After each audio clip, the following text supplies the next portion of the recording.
जय हिंद दोस्तों।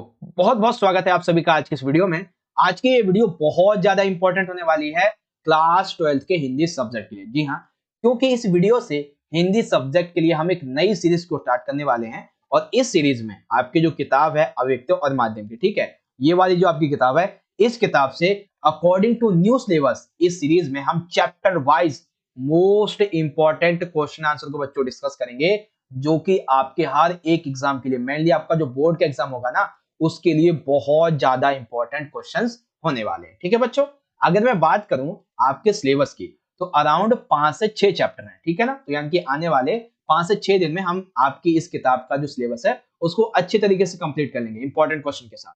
ठीक है ना, और ये हमारा सीरीज का पहला वीडियो है, तो इसीलिए हमारा आज का जो चैप्टर है वो एकदम इजी सा चैप्टर है और बहुत इंपॉर्टेंट है।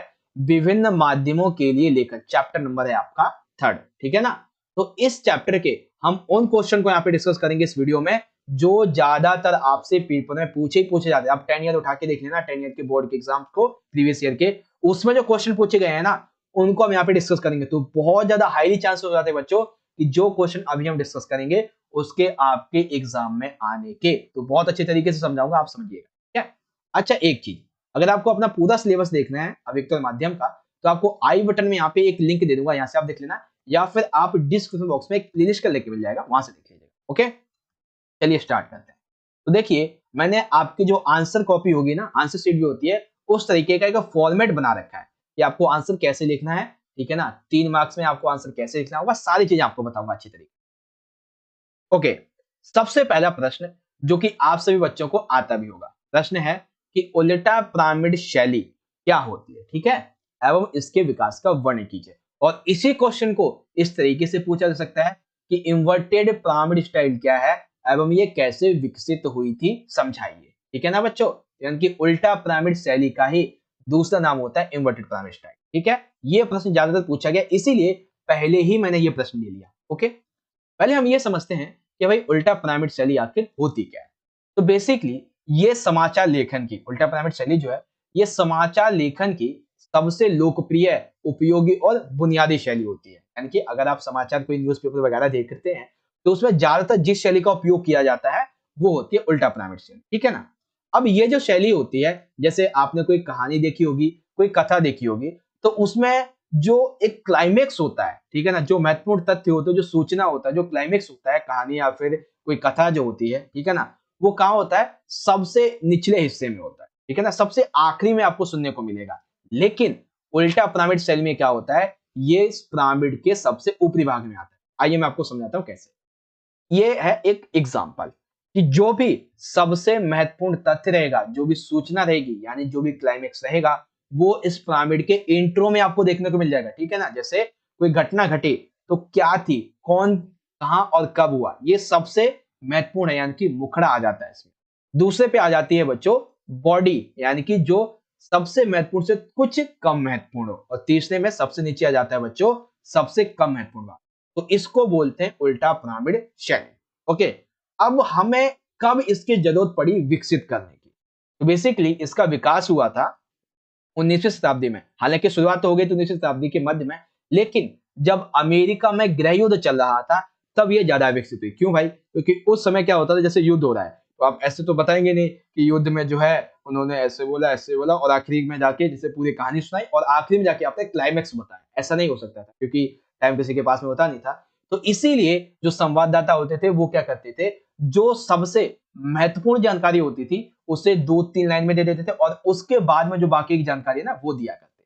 ठीक है ना, तो इसी को बोलते हैं उल्टा पिरामिड शैली। ओके बच्चों, सिंपल सा क्वेश्चन था, समझ गए। चलिए आगे बढ़ते हैं। अगला क्वेश्चन, क्वेश्चन नंबर अब 1 हमारा यहां से स्टार्ट हो जाएगा, क्योंकि वो तो ऑलरेडी आप सभी को पता ही होगा।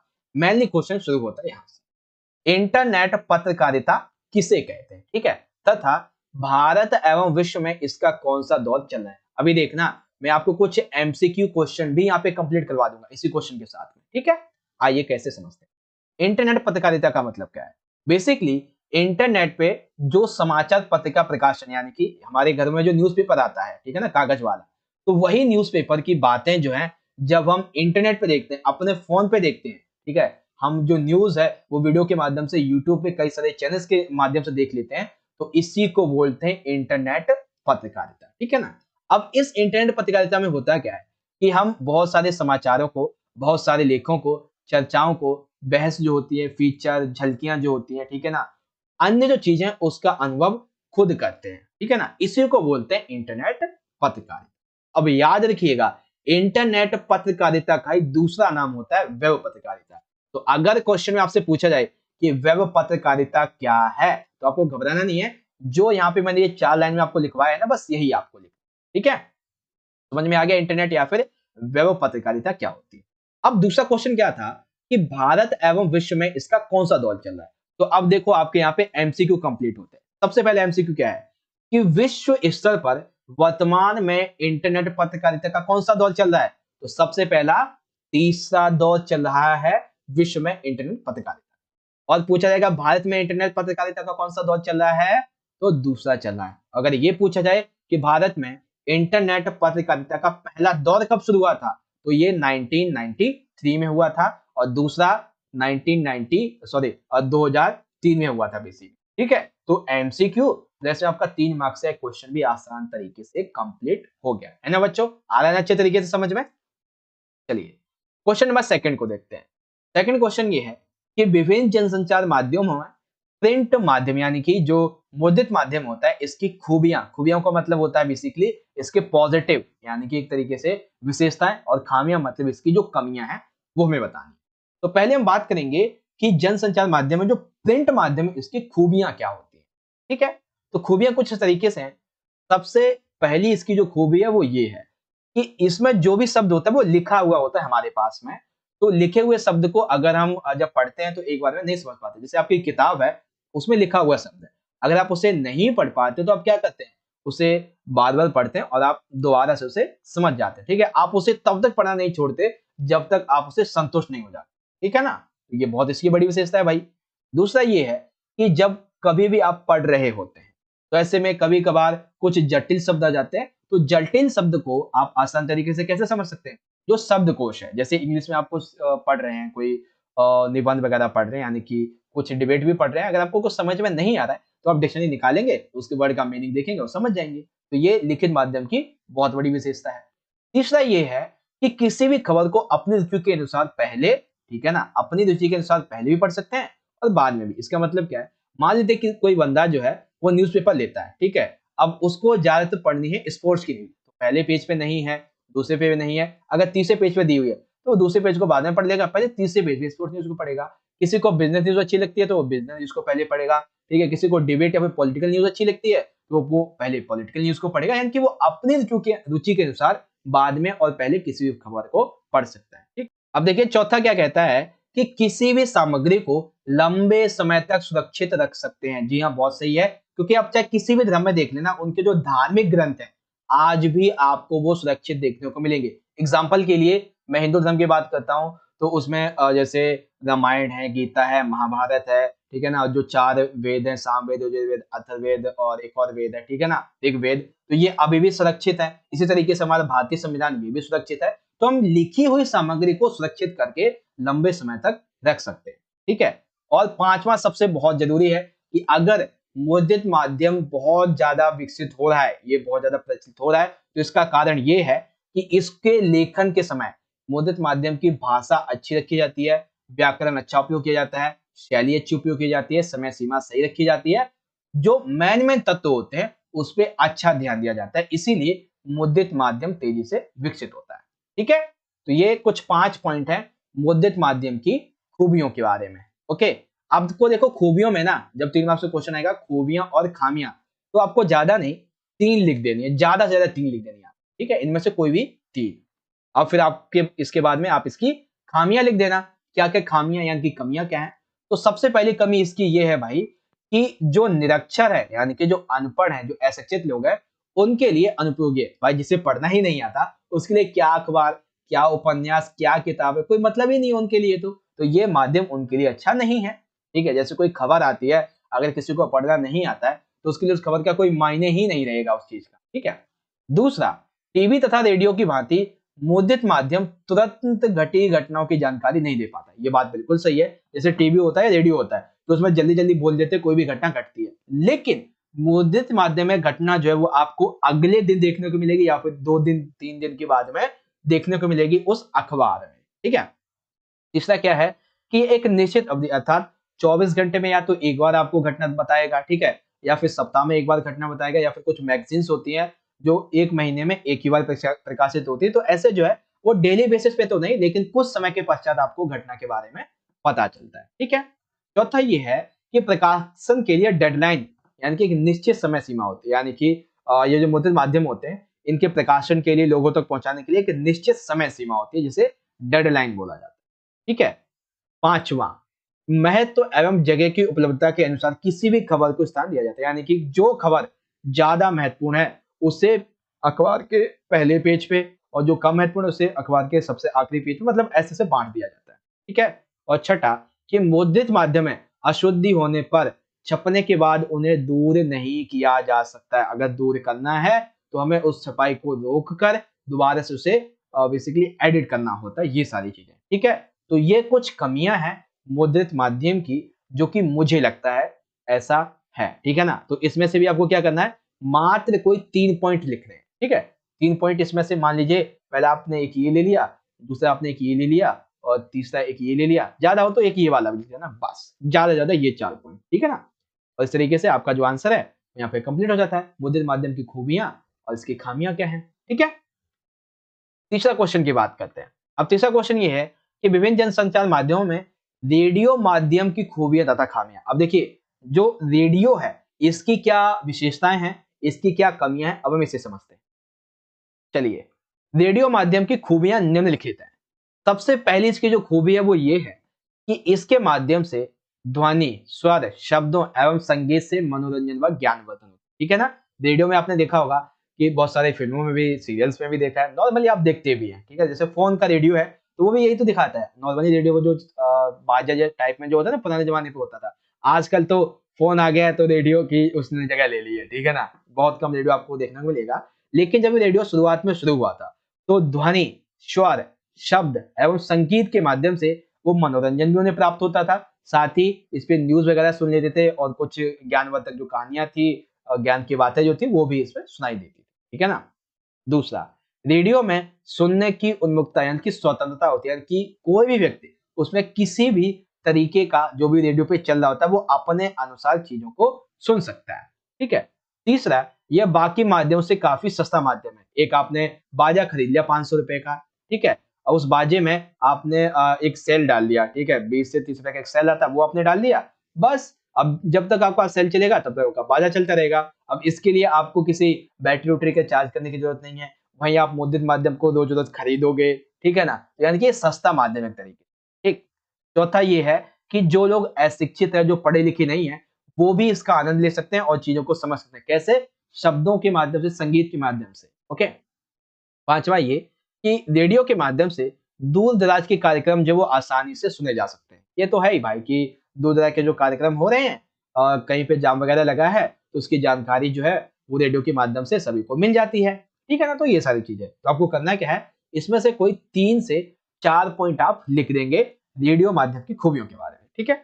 और जब बात आएगी इसकी खामियों की यानी कि इसकी जो कमियां हैं, तो सबसे पहली बात ये आएगी कि यह एक रेखीय माध्यम की तरह पीछे नहीं लौट सकता। यानी कि जैसे आपका जो मुद्रित माध्यम होता है उसमें लिखी हुई बातें होती हैं तो आप उसे दोबारा पढ़ सकते हैं, लेकिन ये एक रेखीय माध्यम है जिसमें एक बार जो शब्द चला गया, उसने कुछ भी बोला, अगर आप उसे नहीं समझ पाए तो वो दोबारा तो बोलेगा नहीं, यानी कि वो पीछे नहीं लौट पाता है।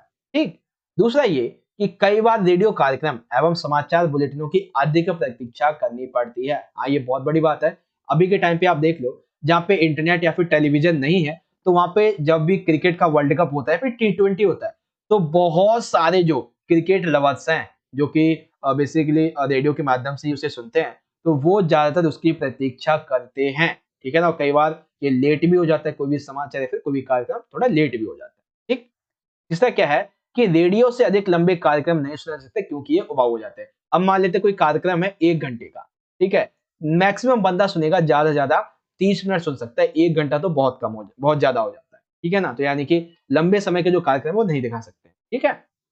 चौथा, इसमें बोलचाल की भाषा के प्रयोग से भाषा के विस्तार व विकास की संभावना नहीं रहती। यानी कि इसमें आम बोलचाल की आम बोलचाल की जो भाषा है इसका उपयोग होता है, इसीलिए एक ऑफिशियली जो भाषा है उसका उपयोग नहीं हो पाता यहाँ पे। ठीक है। पांचवा पॉइंट ये है कि इसके माध्यम से श्रोताओं को बांधकर रखना काफी कठिन होता है, क्योंकि श्रोता अपनी मनमर्जी के अनुसार कभी भी इसको छोड़ के जा सकता है। ठीक है, तो फिर से वही करना है, 3 से 4 पॉइंट आपको इसके लिख देने बस। ओके, रेडियो माध्यम की खूबियां क्या हैं 3 से 4, रेडियो माध्यम की खामियां क्या हैं 3 से 4 यहाँ पे आप लिख। ठीक है बच्चों, तो आई होप अभी तक के जो क्वेश्चन है वो आपको समझ में आए होंगे। अभी तक की अगर आपको वीडियो अच्छी लगी है तो बच्चों जितना हो सके लाइक करो, शेयर करो और चैनल को आप ज्यादा से ज्यादा सब्सक्राइब भी कर लो ऐसे इंपॉर्टेंट वीडियोस के लिए। ठीक है, और कमेंट में आप सभी मुझे अपना आंसर देके जाना कि जो मैं आपको समझा रहा हूँ वो आपको समझ में आ रहा है या नहीं। ठीक है बच्चों, और जो हमारा 12th क्लास के हिंदी का बेसिकली टेलीग्राम का ग्रुप है उससे जरूर ज्वाइन करना इंपॉर्टेंट अपडेट्स के लिए। ठीक है, चलिए अगला क्वेश्चन आ जाता है हमारा यहाँ पे क्वेश्चन नंबर 4। फोर्थ में पूछा गया है कि विभिन्न जनसंचार माध्यमों के लिए टेलीविजन माध्यम की खूबियां तथा खामियां लिखिए। ये तीनों ही, ठीक है, जैसे मैंने अभी आपको बताया, एक तो मुद्रित, ठीक है, ये प्रश्न भी आपसे पूछा जा चुका है, रेडियो, ठीक है, ये भी पूछा जा चुका है। अब बचता है टेलीविजन। ठीक है, अभी ये टेलीविजन है। ओके, टेलीविजन भी आपसे पूछा जा चुका है। अभी तक जो नहीं पूछा गया है वो इंटरनेट नहीं पूछा गया, तो ज्यादातर हाईली चांसेस है बच्चों इंटरनेट के आने के। तो इंटरनेट अभी मैं आपको आगे बताऊंगा, लेकिन उससे पहले टेलीविजन को समझ। ठीक है, तो टेलीविजन की कुछ खूबियां हैं, यानी कि कुछ इसकी विशेषताएं हैं। सबसे पहली जो विशेषता टेलीविजन की वो ये है कि भाई टीवी के माध्यम से विश्व भर में कहीं पर भी कोई भी घटना घट रही हो उसका हम सीधा लाइव प्रसारण देख सकते हैं। ठीक है, कोई भी घटना कहीं भी घट रही है, कोई मैच खेल रहा है, ठीक है, कोई स्पोर्ट्स हो रहा है, कोई इनॉग्रेशन हो रहा है, ठीक है, कहीं कुछ चल रहा है, घटना हो रही है, वो सारी चीजें हम घर बैठे देख सकते हैं। ठीक है, साथ ही टीवी जो है वो मनोरंजन का भी एक बहुत अच्छा साधन है और ज्ञान उपयोग करने का भी। जैसे न्यूज पे आप देखते हैं डिबेट होती रहती है, तो ये ज्ञान प्राप्त करने का भी एक साधन है। ओके, तीसरा कि इसमें देखने व सुनने का आनंद एक साथ लिया जा सकता है। ठीक है, रेडियो में क्या होता था, केवल सुनने का आनंद होता था, लेकिन टेलीविजन में हम चीजों को देखते भी हैं और सुनते भी हैं और उसका आनंद लेते हैं। ठीक है, चौथा क्या है कि इसके माध्यम से साक्षर और जो निरक्षर लोग हैं ये दोनों ही लोग कार्यक्रम को देख व सुन सकते हैं। यानी कि जो लोग पढ़े लिखे हैं, जो लोग अनपढ़ हैं, दोनों तरीके के लोग इन कार्यक्रम को देख भी सकते हैं और सुन भी सकते हैं। ठीक है, पांचवा ये है कि टीवी में शब्दों व ध्वनियों की अपेक्षा दृश्य तस्वीरों का महत्व अधिक होता है। यानी कि टीवी जो होती है ना उसमें मेनली जो बात होती है वो शब्दों व ध्वनियों की अपेक्षा किसकी बात होती है, जो दृश्य होते हैं उसको ज्यादा महत्व दिया जाता है। ठीक है बच्चों, तो टेलीविजन माध्यम के बारे में आपको क्या करना है, इसमें से वही फिर से 3 से 4 पॉइंट आपको इसमें से लिख देने। ठीक है ना, आप देख लीजिए कौन से आपको याद करने हैं। फिर दूसरा जो है वो टेलीविजन के हमें खामियां बतानी है, टेलीविजन की कमियां बतानी है। तो सबसे पहले क्या है कि इसकी एक समय सीमा होती है, यह भी एक रेखीय माध्यम है। जैसे मान लेते कोई न्यूज चल रही है तो उसकी एक समय सीमा है कि वो ज्यादा से ज्यादा 30 मिनट चलेगी, कोई सीरियल चल रहा है ज्यादा 1 घंटा, कोई मूवी चली तो 3 घंटा। और 1 सेकंड भी अगर आपने मिस कर दिया, 1 सेकंड भी अगर आपने मिस कर दिया तो आप उसे दोबारा नहीं देख सकते। ठीक है ना, रेडियो की तरह ये भी एक क्या है, रेखीय माध्यम ही है। ठीक है, वापस इसे आप दोबारा नहीं दे सकते। दूसरा ये कि टीवी कार्यक्रमों में दर्शकों को बांधे रखना कठिन कार्य होता है, क्योंकि टीवी है तो सिंपल सी बात है वो अपना काम भी करते रहेंगे और टीवी देखते सुनते रहेंगे, तो बांधना काफी कठिन होता है। ठीक, तीसरा, टीवी में दृश्य श्रव्य विजुअल व शब्द वाइट्स में संतुलन बनाना कठिन होता है। अब एग्जांपल के लिए मैं आपको बताता हूँ, जैसे मैं आपसे बोल रहा हूँ कि ये सेंटेंस बोल रहा हूँ कि टेलीविजन माध्यम की खामियां निम्नलिखित हैं। अगर मैं ये जब बोल रहा हूँ कि टेलीविजन माध्यम की खामियां निम्नलिखित है और मैं अंडरलाइन कर रहा हूँ इस बात को, तो ये बात क्या दर्शाती है कि मेरा जो बोलना है और जो विजुअल है, जो दृश्य है, उनका मेल नहीं खा रहा है।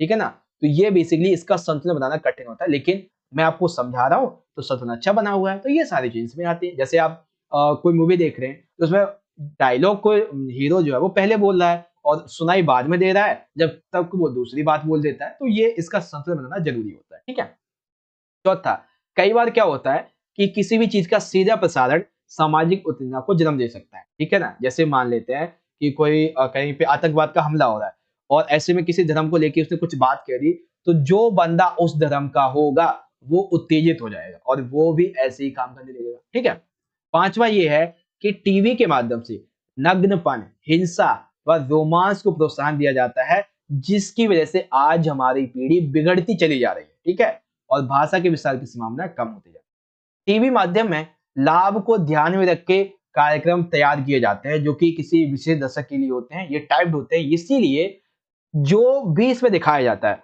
वो पूर्ण तरीके से लिखा हुआ होता है ऑलरेडी, यानी कि ये टाइप्ड होते हैं जो कि ज्यादातर मुनाफे कमाने के लिए यहाँ पे किए जाते हैं, ठीक है ना। तो ये सारी चीजें ये इसकी खामियां होगी। तो करना क्या है, आपने आपने 3 से 4 खूबियां लिख देनी है और 3 से 4 जो है वो आपने इसमें से खामियां लिख देनी। ओके बच्चों, अब आता है क्वेश्चन नंबर 5। ये बहुत ही इंपॉर्टेंट प्रश्न है और ये प्रश्न 3 मार्क्स में ही आएगा, ठीक है, मेनली आपके 3 मार्क्स के क्वेश्चन आते हैं, ठीक है। प्रश्न है कि समाचार लेखन की बुनियादी बातें क्या है। पेन चेंज करूं क्या एक बार। हाँ, समाचार लेखन की बुनियादी बातें क्या है, ठीक है ना। सबसे पहली बुनियादी बात को हम देखते हैं। सबसे पहली बात यह है कि साफ सुथरी टाइप्ड कॉपी ट्रिपल स्पेस में टाइप्ड करते हुए दोनों ओर हाशिए छोड़ें, एक पंक्ति में 12-13 शब्दों से अधिक ना हो और पंक्ति के अंत में विभाजित शब्द का प्रयोग ना करें। इसका मतलब समझे, जैसे मान लीजिए आपकी ये आंसर शीट है, ठीक है ना। ये पहला पॉइंट ये कहता है कि जब भी समाचार लिखा जाएगा तो एक जो कॉपी है समाचार लेखन की वो कैसी होनी चाहिए, साफ सुथरी होनी चाहिए, ठीक है ना, ट्रिपल स्पेस में होना चाहिए, ठीक है। इसमें क्या होगा, दोनों ओर हाशिया छोड़ना है, यानी कि आपको एक तो यहाँ पे हाशिया छोड़ना है और एक हाशिया इस तरीके से यहाँ पे लाइन खींच के यहाँ पे छोड़ना, और एक पूरी की पूरी इस लाइन में ज्यादा से ज्यादा 12 से 13 शब्द आपको लिखने हैं, ज्यादा से ज्यादा 12 से 13, ठीक है।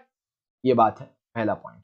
दूसरी बात ये है कि समाचार कॉपी जो रहती है यानी कि समाचार लेखन में आप जटिल शब्द का उपयोग ज्यादा ना करें, ठीक है ना, और जितना हो सके आसान भाषा का उपयोग करें, ठीक है। लंबे अंकों को तथा दिनांकों को शब्दों में लिखें, यानी कि जो लंबे अंक होते हैं और जो दिनांक होते हैं उन्हें आप शब्दों में लिखें ताकि लोग उसे अच्छे तरीके से समझ पाए। जैसे मान लेते हैं मैंने ये संख्या लिख दी, ठीक है, अब कई लोग जो है वो इससे जल्दी समझ नहीं पाएंगे, ठीक है ना। तो इकाई, दहाई, सैकड़ा, हजार, 10,000, लाख, और इन शब्दों की जगह यानी जो अंक है इसकी जगह मैं ये लिख दूं कि 1,00,000, ठीक है ना। तो समाचार में सभी अच्छे तरीके से समझ आएगा यार 1,00,000 लिखा है, लेकिन इसको समझने में उन्हें बहुत दिक्कत हो जाएगी।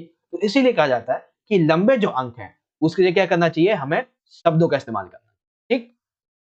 तीसरी बात क्या आती है कि निम्नलिखित क्रमांक, अधोच्चारित, किंतु, लेकिन, उपयुक्त, पूर्वोक्त जैसे शब्दों का प्रयोग नहीं करना चाहिए।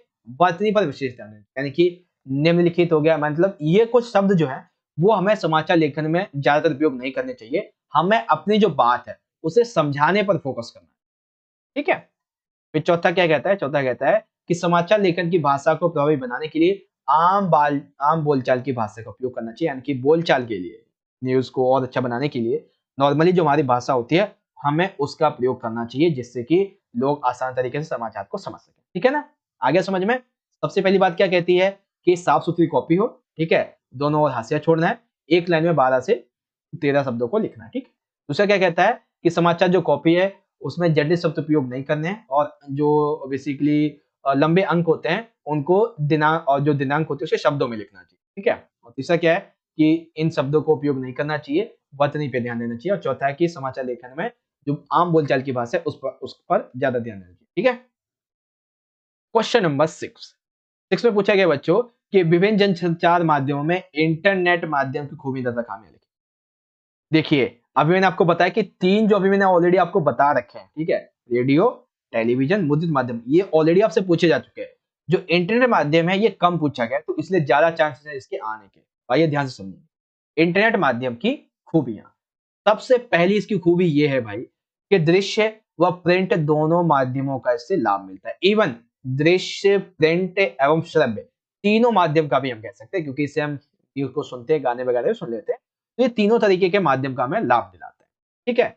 दूसरा, इंटरनेट के द्वारा जैसे ही हमने बटन दबाया सूचनाओं का विशाल भंडार हमारे सामने आ जाता है, ठीक है ना। विश्व भर में कहीं पर भी कोई भी घटना घट रही है तो इंटरनेट के माध्यम से उससे हम तुरंत अपने मोबाइल पे, अपने लैपटॉप, अपने कंप्यूटर पे, अपने सिस्टम पे देख सकते हैं बटन दबाते ही, ठीक है। तीसरा, इंटरनेट जो है संवाद के आदान प्रदान व चैटिंग का एक ऐसा स्रोत है जिससे लोग आपस में कनेक्टेड होते हैं, लेकिन नेगेटिव प्रभाव यह है कि इसकी वजह से आतंकवाद को बढ़ावा भी मिलता है, ठीक है। चौथा, इंटरनेट के द्वारा हम किसी भी सूचना के सूचना को मनोरंजन के संबंध में, ज्ञान, निजी व सार्वजनिक संवादों का आदान प्रदान कर सकते हैं, सूचना को जान सकते हैं, अपना मनोरंजन कर सकते हैं, कॉमेडी वीडियोस को देख के, शायरी को पढ़ के, कॉमेडी जो बेसिकली पोस्ट होती है उसको पढ़ के ज्ञान अर्जन कर सकते हैं, ठीक है ना। पांचवा क्या है कि सबसे बड़ी तीव्र गति से पहुंचाना, यानी जो सबसे बड़ी खबरें होती हैं तीव्र गति से पहुंचाना, उनका संप्रेषण करना, उनका सत्यापन और बैकग्राउंड तुरंत करना, ये कौन करता है? ये करता है इंटरनेट, ठीक है ना। आज के टाइम पे आप देखते हैं कि कोई भी व्यक्ति किसी भी सोशल मीडिया पे अगर एक उसका वीडियो जो है ना, अगर एक उसका वीडियो वायरल हुआ तो वो एक सोशल मीडिया के अलावा बाकी के सोशल मीडिया, मान लेते हैं कि इस एक सोशल मीडिया पे वो वायरल हुआ, अब ये बाकी के अदर जो सोशल मीडिया होंगे ना उससे वो ऑटोमेटिक वायरल ही हो जाएगा। तो यही बात आती है कि यहाँ पर जो है कोई भी खबर जो है ना वो एकदम तुरंत ही फैल जाती है, ठीक है ना, ये चीज है। तो आपको समझ में आ गया इंटरनेट माध्यम की खूबियां क्या है, तो आप इसे जो है अपनी तरफ से भी लिख सकते हैं। अब आपने करना क्या है कि 3 से 4 मेन पॉइंट आपको यहाँ से उठा लेने, ठीक है। अब बारी आती है इसकी खामियों की। तो सबसे पहले ये है कि भाई इंटरनेट एक ऐसा साधन है जिसमें समय सीमा नहीं होती है, इसीलिए दूसरे दूसरे जो लोग होते हैं उनको कार्य को काट देते हैं। यानी कि इंटरनेट जो है इसकी अपनी कोई समय सीमा नहीं, लोग इसे अपने अनुसार उपयोग करते हैं। तो इसीलिए जो लोग हैं इसका ज्यादा उपयोग करते रहते हैं और अन्य जो कार्य हैं उनको भूल जाते हैं, ठीक। दूसरा क्या है कि गरीबों तथा अनपढ़ों के लिए अनुपयोगी है। भाई क्यों?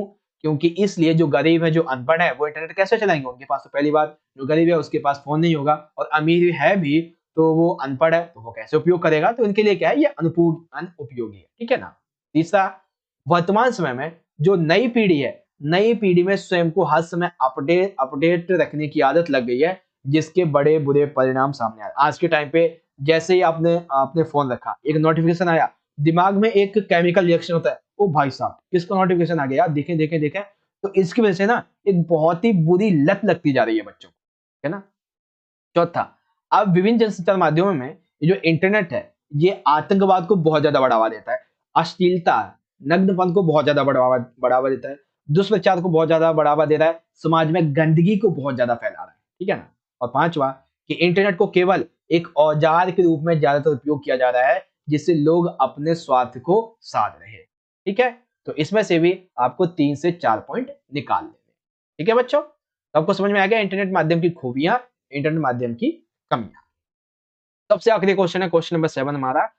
प्रश्न नंबर 7 है हमारा कि हिंदी में नेट पत्रकारिता के विकास तथा इसके रास्ते की समस्या का उल्लेख कीजिए, ठीक है ना।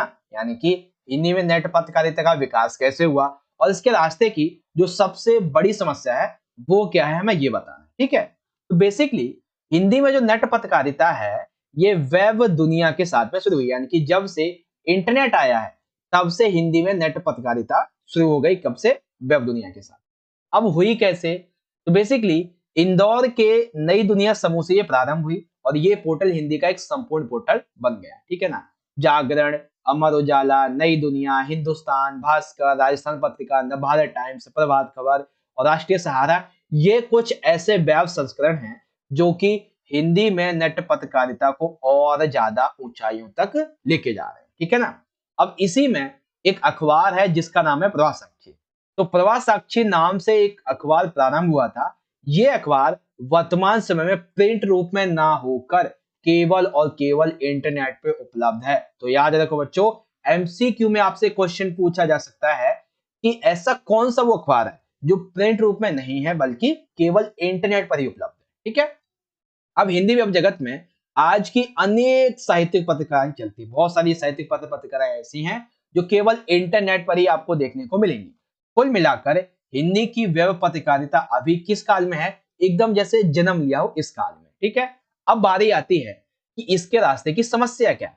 तो सबसे बड़ी समस्या ये है कि हमारे लिए हिंदी में नेट पत्रकारिता के विकास के लिए सबसे बड़ी समस्या ये है कि हिंदी का जो फॉन्ट है वो हमारे पास नहीं है, और साथ ही हमारे पास हिंदी का कोई एक ऐसा बोर्ड भी नहीं है जो इस समस्या को दूर कर सके। तो इसीलिए अगर हिंदी में नेट पत्रकारिता को और ऊंचाइयों तक लेके जाना है तो हमें अपना हिंदी का फॉन्ट खुद बनाना होगा और अपनी हिंदी का एक बोर्ड भी बनाना पड़ेगा, तभी ये नेट पत्रकारिता आगे बढ़ेगी, ठीक है बच्चों। तो इस तरीके से आज की इस वीडियो के क्वेश्चन 1 2 3 4 5 6 7, ये 7 क्वेश्चन ऐसे थे जो पिछले 10 इयर्स के एग्जाम में ज्यादातर आपसे पूछे जा चुके हैं, ठीक है। और मेनली ये वो क्वेश्चन थे जो ज्यादातर ऑलरेडी आपसे पूछे गए हैं, तो इसीलिए जो क्वेश्चन अभी तक मैंने आपको समझाए हैं उन क्वेश्चन पे आप ज्यादा ध्यान दें, ठीक है। और इससे आपकी अच्छी प्रैक्टिस भी हो गई होगी, और आंसर राइटिंग कैसे करनी है, कितने नंबर नंबर में आपको कैसे देखना है, वो सारी चीजें आप अच्छे तरीके से यहाँ पे समझ गए होंगे, ठीक है बच्चों। अब यदि आपको वीडियो अच्छा लगा हो तो जितना हो सके बच्चों आप उतना इस वीडियो को लाइक कीजिए, ठीक है। और साथ ही अपने दोस्तों के साथ भी ज्यादा से ज्यादा शेयर कीजिए ताकि वो भी इस वीडियो के माध्यम से अपनी तैयारी कर सकें। और एक चीज आप सभी बच्चे मुझे कमेंट बॉक्स में जरूर बताएं कि जो बातें, जो क्वेश्चन मैंने आपको समझाया है वो आपको समझ में आया या नहीं। अगर नहीं आया है तो आप वीडियो को दोबारा रिप्ले करके देखिए। अगर कुछ भी फ्री में डाउट रह जाता है तो आप हमें इंस्टाग्राम पे मैसेज कर सकते हो, और ये हमारे टेलीग्राम का ग्रुप है, इसे जरूर ज्वाइन करें, ठीक है। और चैनल को तो खैर सब्सक्राइब कर ही लेंगे आप इंपॉर्टेंट वीडियोस के लिए। मिलते हैं आपसे नेक्स्ट वीडियो में, तब तक के लिए आप पढ़ते रहिए, अपना ख्याल रखिएगा। धन्यवाद। जय हिंद, वंदे मातरम।